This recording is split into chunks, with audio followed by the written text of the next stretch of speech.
Hubungan antara Presiden Joko Widodo dengan Presiden ke-6 Republik Indonesia Susilo Bambang Yudhoyono secara langsung atau tidak langsung berdampak pada situasi politik di tanah air. Lalu apa yang sebenarnya terjadi? Kita akan membahasnya bersama dengan 3 narasumber yang sudah hadir di studio Metro Pagi Prime Time. Yang pertama adalah Roy Suryo, Wakil Ketua Umum Partai Demokrat. Selamat pagi Mas Roy. Pagi.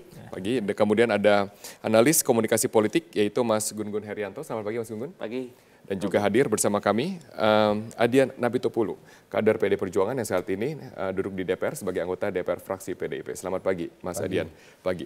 Saya akan mengklarifikasi langsung kepada Mas Roy. Mas Roy, banyak sekali hal yang disampaikan oleh Pak SBY dalam konferensi pers, tapi kita akan berfokus pada komunikasi antara Presiden Jokowi dengan Pak SBY. Apa yang membuat Pak SBY kemudian mengeluarkan statement tersebut yang mengatakan susah sekali berkomunikasi dengan Pak Jokowi kepada publik? Ya, bukan susah sekali, tapi sudah ada upaya untuk mencoba melakukan pertemuan. Apa saja upayanya? Ya, kan pasti kalau ada seseorang, apalagi selevel Pak SBY, ya jangankan level Pak SBY, jangan yang sekarang banyak dibicarakan, misalnya dengan Pak Kiai Haji Amin pun, ya Ma'ruf Amin, itu pun juga dengan melalui asistennya dulu berkomunikasi, terus baru dihubungkan. Jadi artinya menurut informasi yang beliau terima, ya ketika perlu dilakukan komunikasi, akhirnya itulah statement yang dikeluarkan oleh Pak SBY bahwa belum ketemu pertemuan itu, artinya belum ketemu. Apakah komunikasi terbatas hanya pada pertemuan tatap muka atau ada komunikasi lain, misalnya telepon, ya, kadang-kadang kan memang kalau akrab itu bisa juga misalnya langsung, ya kita sering mendengar misalnya beliau telepon langsung, berkomunikasi dan sebagainya. Dan telepon pun tidak?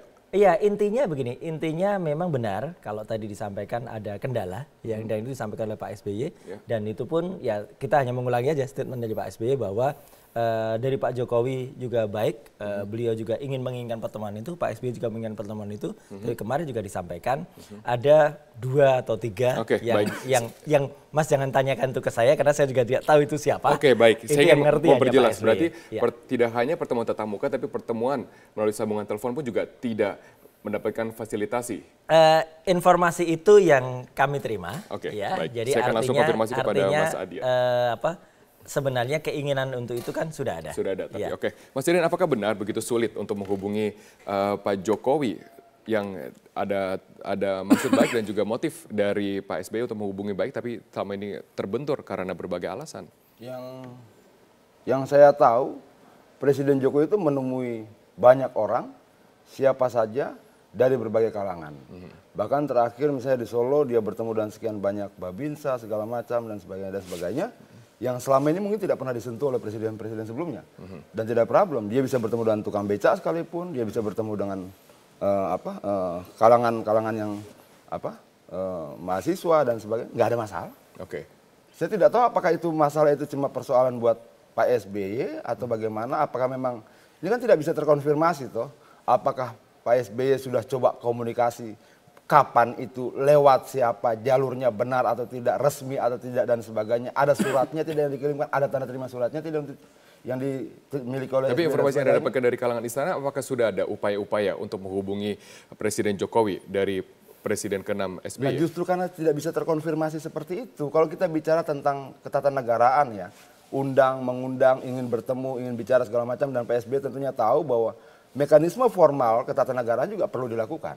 Misalnya Pak SBY bisa tidak tunjukkan tanda terima surat walaupun dengan dan sebagainya. Telepon, atau misalnya siapa yang kemudian memperantarai atau mengatur itu, asistennya. Kenapa tidak asistennya ikut ditanya gitu loh. Saya berpikir bahwa Presiden Jokowi bukan orang yang sulit diajak komunikasi, faktanya banyak. Mas Roy, saya ingin mengklarifikasi sedikit sebelum nanti saya ke Mas Gun-Gun. Jadi sudah ada upaya untuk mencoba mungkin melalui telepon, sudah ada upaya untuk mengajak ketemu tatap muka. Tapi apakah Pak SBY adalah Ketua Umum Partai Demokrat, tentu punya anggota-anggota Partai Demokrat yang berada di DPR, kemudian bersinggungan dengan partai-partai pendukung pemerintah. Apakah sulit sekali untuk membina hubungan komunikasi antar kader? Jadi terus terang kan ibaratnya pertemuan terakhir ya, secara formal, itu kan justru ketika kita berterima kasih Presiden Jokowi itu hadir pada acara Kongres Partai Demokrat yang di Surabaya waktu yang lalu. Terus secara informal juga ketemu pada saat peresmian gedung KPK yang baru. Dan ketika ketemu itu sebenarnya gesturnya sangat baik ya, baik-baik saja. Jadi tidak ada masalah gitu ya. Ya kalau tadi Mas Adrian mungkin menyatakan apakah ada level di layer bawahnya yang kemungkinan itu tidak ketemu. Mungkin saja, tetapi artinya faktanya memang sampai dengan hari ini apa yang tadi ada di lead berita soal pertemuan Pak Jokowi dengan beberapa tokoh itu belum terjadi. Saya hanya mengatakan belum terjadi. Tapi sudah pernah bertemu dengan Presiden Jokowi 2 kali dalam 2 kesempatan. Artinya sudah pernah ada pertemuan dong. Ya setelah beliau menjadi presiden, kan ketemu pada saat peresmian gedung KPK. Kemudian ketika Presiden Jokowi itu diundang oleh Pak SBY selaku Ketua Umum Partai Demokrat di Surabaya. Datang. Bicara lah, ngobrol. Kan ya nah, pasti. Terus persoalannya apa? Lah ya enggak. Makanya kan bentuk komunikasi seperti apa lagi yang diinginkan? Datang diundang, datang sudah. Oke, 2 kali ketemu ngobrol sudah. Kita tidak bisa secara 100% mewakili. Bukan persoalan mewakili tidak mewakili. Secara logikanya saja, apalagi yang kurang? Sudah 2 kali ketemu. Apalagi yang kurang, Mas Roy. Apalagi yang kurang. Apalagi ingin diklarifikasi sebenarnya. Karena statement yang saya dapatkan dari Mas Johan Budi adalah tidak ada masalah antara kedua tokoh ini.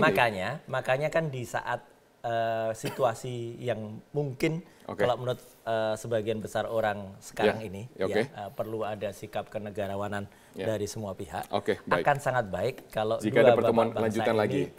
Baik, ditahan dulu di sana Mas Roy, Mas Adian dan juga Mas Gun Gun. Kita harus jeda headline sejenak, tetaplah bersama kami. Kami akan lanjutkan setelah headline news pada pukul 6 waktu Indonesia bagian Barat.